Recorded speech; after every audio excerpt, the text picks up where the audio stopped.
दोस्तों, जितने भी एम्प्लॉयज होते हैं उनके लिए पूरे महीने में सबसे बेस्ट डे और सबसे मैजिकल मोमेंट क्या होता है? तो वो अक्सर महीने के एंड में होता है, जब उनको एसएमएस के जरिए ये 3 वर्ड्स देखने मिलते हैं, सैलरी इज क्रेडिटेड। क्योंकि वो फीलिंग अलग ही होती है जब आपको आपकी मेहनत की कमाई के पैसे मिलते हैं। लेकिन अगर मैं कहूँ कि आज मैं आपको इससे भी ज्यादा ब्यूटीफुल 3 वर्ड्स के बारे में बताने वाला हूँ जो अमीर लोगों का सीक्रेट होता है, वो है डिविडेंड इज क्रेडिटेड। क्योंकि आज से 150 साल पहले दुनिया के सबसे अमीर इंसान ने एक इंटरव्यू में एक लाइन कही थी कि I have found ways of making money that you know nothing about. और जब मैंने ये लाइन रीड की थी तब मुझे इसका एक्सप्लेनेशन पूरे इंटरनेट पे कहीं नहीं मिला था। फिर मैंने इसकी बायोग्राफी रीड की जहां उसने ये लाइन कही थी, do you know the only thing that gives me pleasure it is to see my dividends coming in. और फिर जब मैंने पावर ऑफ कंपाउंडिंग को सही तरीके से समझा तब मुझे ये लाइन समझ में आई। क्योंकि दुनिया में 2 टाइप के लोग होते हैं। एक वो होते हैं जिनकी इनकम सैलरी होती है और वो उनको तब तक मिलती है जब तक वो एक्टिवली काम कर रहे होते हैं, और जब वो अगले दिन सुबह काम करने आते तो उनको वापस 0 से स्टार्ट करना पड़ता है। लेकिन दूसरे वो लोग होते जिनकी इनकम होती है डिविडेंड्स, जो कंपाउंडिंग के जरिए सैलरी के मुकाबले काफी ज्यादा तेजी से ग्रो होती है। जहाँ पे आप काम करना छोड़ भी दो तो भी वो ग्रो होती रहती है, जिससे अमीर लोग और अमीर होते रहते और गरीब लोग वहीं रह जाते। और यही सीक्रेट आज मैं आप लोगों को समझाने वाला हूँ। तो दोस्तों, आज की वीडियो में हम ये 4 चीजें डिस्कस करने वाले हैं। सबसे पहले कि ये डिविडेंड्स और डिविडेंड इन्वेस्टिंग स्ट्रेटेजी होती क्या है। फिर हम ये पता लगाएंगे कि आप डिविडेंड पेइंग स्टॉक्स कैसे ढूंढ सकते हो। फिर मैं आपको इसका एक रियल लाइफ एग्जांपल बताऊंगा कि कैसे आप इसके थ्रू जल्दी फाइनेंशियल फ्रीडम अचीव कर सकते हो। फिर हम इसके प्रोज और कॉन्स को डिस्कस करेंगे। तो सबसे पहले हम ये समझने की कोशिश करते कि ये डिविडेंड्स होते क्या है। तो दोस्तों, स्टॉक मार्केट में 2 टाइप के स्टॉक्स होते हैं। एक होते हैं ग्रोथ स्टॉक्स और दूसरे होते हैं डिविडेंड स्टॉक्स। तो जब भी कोई कंपनी प्रॉफिट अर्न करती है तो उस कंपनी के मैनेजमेंट के पास 2 ऑप्शंस होते हैं। या तो वो प्रॉफिट रिटेन कर ले और उस बिजनेस में री इन्वेस्ट कर दे फ्यूचर अपॉर्चुनिटीज के लिए, जिससे उस कंपनी के शेयर का प्राइस ऊपर जाता है। वरना अगर कंपनी को उस पैसों की जरूरत नहीं है, क्योंकि वो कंपनी के पास ऑलरेडी बहुत सारा कैश जमा हो सकता है और वो उसे कई अच्छी जगह ग्रोथ के लिए इन्वेस्ट नहीं कर पा रही, तो कंपनी ऐसे टाइम में डिविडेंड्स पे करती है। तो इससे हमें ये पता चलता है कि स्टॉक मार्केट से हम एक नहीं बल्कि 2 तरीके से पैसा कमा सकते हैं। एक तो जब आपके स्टॉक का प्राइस इंक्रीज होता है तब, और दूसरा जब आपको वो कंपनी डिविडेंड पे करती है जो डायरेक्टली आपके बैंक अकाउंट में आता है, जिस तरह आपकी सैलरी आपके बैंक अकाउंट में आती है। तो आपको स्टॉक मार्केट से प्रॉफिट कमाने के लिए और मंथली इनकम लेने के लिए बार बार किसी स्टॉक को बाय सेल करने की जरूरत नहीं है। अगर आप किसी अच्छे स्टॉक को एक बार खरीद के होल्ड कर दो तो बिना कुछ काम किए आप प्रॉफिट कमा सकते हो। तो अब हम ये जानते कि आप ऐसे डिविडेंड पेइंग स्टॉक्स ढूंढ कैसे सकते हो। तो दोस्तों, इसके लिए आप कोई भी स्टॉक स्क्रीनर पे जा सकते हो जहां से आपको कंपनी की इन्फॉर्मेशन मिलती है। तो यहाँ पे हम टिकर टेप यूज कर लेते हैं, जिसकी लिंक मैं नीचे डिस्क्रिप्शन में डाल देता हूँ। यहाँ से आप अच्छे स्टॉक्स को फिल्टर कर सकते हो और उसे एनालाइज भी कर सकते हो। और आप इनके प्रो वर्जन के लिए भी सब्सक्राइब कर सकते हो, जिससे आपको और ज्यादा इन्फॉर्मेशन रेडीमेड मिल जाती है। तो अगर आपको ये ढूंढना है कि कौन सा स्टॉक ज्यादा डिविडेंड पे करता है, तो उसके लिए हम यहाँ पे स्क्रीनर पे आएंगे। फिर हम यहाँ पे निफ्टी 100 सिलेक्ट करेंगे, क्योंकि हमें इंडिया की सिर्फ सबसे बड़ी 100 कंपनीज में से ही स्टॉक को पिक करना है। बहुत सारी छोटी मोटी कंपनीज भी होगी जो डिविडेंड पे कर सकती है, लेकिन छोटी कंपनीज में ग्रोथ अपॉर्चुनिटी ज्यादा होती है। तो हम वहां से मल्टी बैगर स्टॉक्स ढूंढ सकते हैं, जिसको मैं किसी और दिन डिस्कस करूंगा। तो ये निफ्टी 100 सिलेक्ट करने के बाद हमें सिर्फ वही कंपनीज देखने को मिल रही है जो 30,000 करोड़ से महंगी हो, मतलब बहुत बड़ी कंपनीज। लेकिन इसके साथ में मैं आप लोगों को एक और चीज बता दूं कि बड़ी कंपनी होने का मतलब ये नहीं कि वो बहुत अच्छी और स्टेबल कंपनी होगी।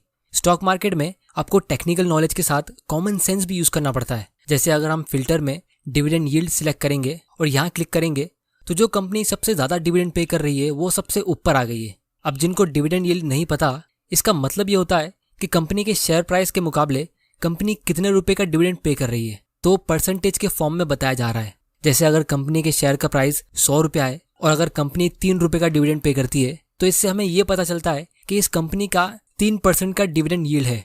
मतलब आप इसको एक हिसाब से इंटरेस्ट रेट समझ सकते हो कि जितना रुपया आप इन्वेस्ट कर रहे हो उस पर आपको कितना % का इंटरेस्ट मिल रहा है डिविडेंड के नाम पे। तो यहाँ पे सबसे ऊपर कोल इंडिया का नाम है जो 9% का डिविडेंड पे कर रही है। तो अब आप में से कुछ लोग कहेंगे कि यार ये तो बहुत अच्छी बात है, क्योंकि इंडिया में कोई भी एफडी 9% का इंटरेस्ट दे ही नहीं रहा है, आपको मैक्सिमम 6 से 7% का इंटरेस्ट मिलता है। तो सबको एफडी से पैसा निकाल के इन कंपनीज में पैसा डाल देना चाहिए। तो दोस्तों, इसकी वजह यह है कि ये कंपनी के नाम से ही आपको पता चल जाना चाहिए कि ये इतना ज्यादा डिविडेंड क्यों पे कर रही है। क्योंकि ये कंपनी कोल माइन करती है और ये इंडस्ट्री एकदम डिक्लाइनिंग फेज पे है। इलेक्ट्रिसिटी के आने के बाद इनके प्रोडक्ट्स का डिमांड गिरता जा रहा है, ये चीज हम सबको पता है। तो इसीलिए आने वाले 10-15 साल में ये कंपनी कहाँ होगी हमें वो नहीं पता, और इसीलिए इनके शेयर्स को लोग खरीद नहीं रहे, जिसकी वजह से इसका शेयर प्राइस गिरता जा रहा है। तो अगर आपको डिविडेंड के लिए इन्वेस्ट करना ही है तो इसका मतलब ये नहीं कि आपको आंख बंद करके वो कंपनी चुनना चाहिए जिसका डिविडेंड सबसे ज़्यादा है, क्योंकि अगर आप कोई ऐसी कंपनी में भी इन्वेस्ट करते हो जिसका डिविडेंड सिर्फ 1.5% का है, और अगर वो कंपनी अच्छे रेट से ग्रो होती है तो भी आप लॉन्ग टर्म में बहुत अच्छा प्रॉफिट कमा सकते हो और आप डिविडेंड पे रिटायर हो सकते हो। इस चीज़ का मैं आप लोगों को एक रियल एग्जांपल दिखाना चाहता हूँ। तो दोस्तों, कुछ महीनों पहले एक आदमी ने ट्विटर पे ट्वीट किया था कि उसके किसी फ्रेंड ने ये इन्फॉर्मेशन शेयर की है कि एक इन्वेस्टर है जिसने 2004 में ITC के 1000 शेयर्स खरीदे थे। फिर उसके बाद उसने उसको सेल नहीं किया और कंपनी ने बहुत बार शेयर स्प्लिट किए, बोनस शेयर्स दिए वगैरह वगैरह, जिसकी वजह से अभी उसके पास 45,000 शेयर्स है।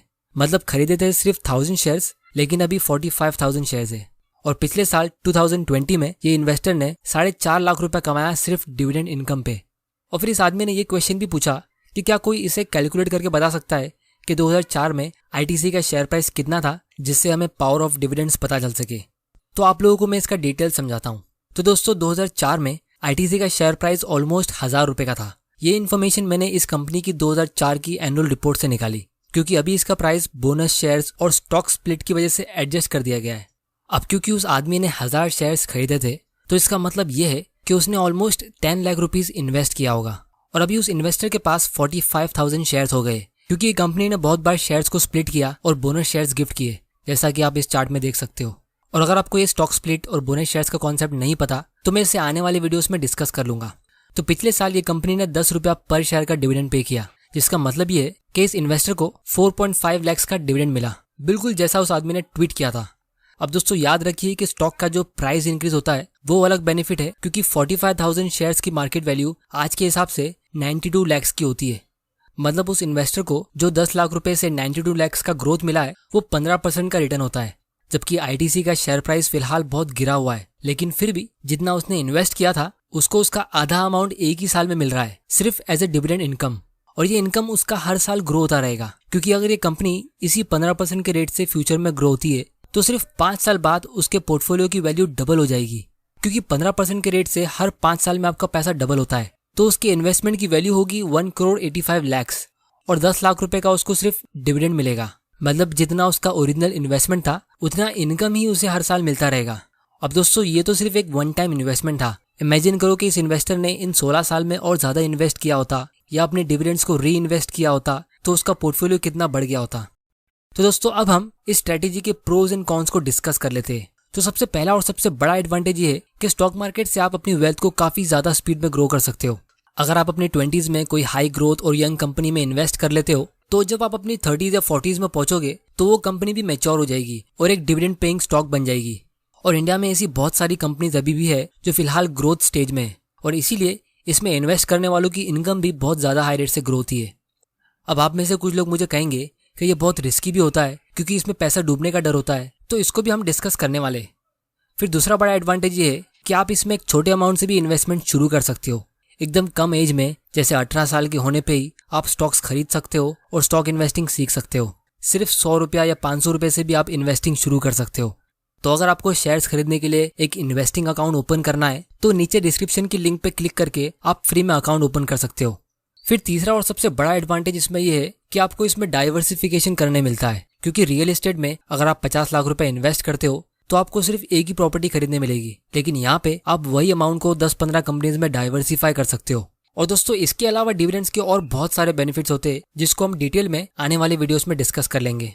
अब दोस्तों, इसका डिसएडवांटेज सिर्फ एक ही है कि आपको इसके बारे में अच्छी नॉलेज होना जरूरी है, लेकिन मेरे हिसाब से ये एक डिसएडवांटेज नहीं है, क्योंकि कोई भी फील्ड में आपको नॉलेज होना जरूरी होता ही है। फिर चाहे आप रियल एस्टेट में इन्वेस्ट करते हो या गोल्ड में या कोई और स्कीम में। और जिसको भी नॉलेज नहीं होती है वो लोग सबसे बड़ा रिस्क लेते हैं, और जैसे जैसे आपकी नॉलेज इंक्रीज होती है तो आपका रिस्क अपने आप कम होता रहेगा। तो जिस तरह बहुत लोगों को पावर ऑफ कंपाउंडिंग ही सही तरीके से पता नहीं होता है, जिसकी वजह से लोग कभी इन्वेस्टिंग करते ही नहीं है, उसी तरह लोगों को ये डिविडेंड के बारे में भी नहीं पता होता है कि स्टॉक मार्केट से आप स्टेबल और एक रेगुलर इनकम भी अर्न कर सकते हो, जिसकी वजह से लोग इन्वेस्टिंग शुरू तो कर लेते लेकिन सही तरीके से उसे कंप्लीट नहीं कर पाते। तो इसीलिए नॉलेज होना मेरे हिसाब से कंपलसरी है। फाइनेंशियल एजुकेशन नाम का कोई सब्जेक्ट हमारी स्कूल में होता नहीं है, इसीलिए मैंने यूट्यूब चैनल स्टार्ट किया है ताकि आपके साथ मैं ऐसे वैल्यूएबल लेसन शेयर करता रहूं। तो अगर आप ऐसे वैल्यूबल वीडियोस देखना चाहते हो तो चैनल को सब्सक्राइब जरूर कर लेना और बेल आइकन प्रेस कर देना ताकि आप ऐसे इंपॉर्टेंट वीडियोस मिस ना कर दो। आने वाली वीडियोस में मैं इस डिविडेंड ग्रोथ स्ट्रेटेजी को और डिटेल में एक्सप्लेन करूंगा और हम इसे और दूसरे इन्वेस्टमेंट से कंपेयर करेंगे, जैसे रियल एस्टेट के रेंट से, गोल्ड, पीपीएफ और म्यूचुअल फंड से। तो जो भी क्वेश्चंस आपके दिमाग में है आप मुझे नीचे कमेंट करके पूछ सकते हो, मैं उसे आने वाले वीडियोस में कवर कर लूंगा। तो दोस्तों आज की वीडियो में इतना ही। टिकर टेप से स्टॉक को एनालाइज करने का लिंक और शेयर्स खरीदने के लिए फ्री में डीमैट अकाउंट ओपन करने का लिंक नीचे डिस्क्रिप्शन में है। वीडियो पसंद आया तो इसे लाइक करो, नहीं पसंद आया तो डिसलाइक करो। आपका वैल्यूएबल टाइम देने के लिए thank you and good bye.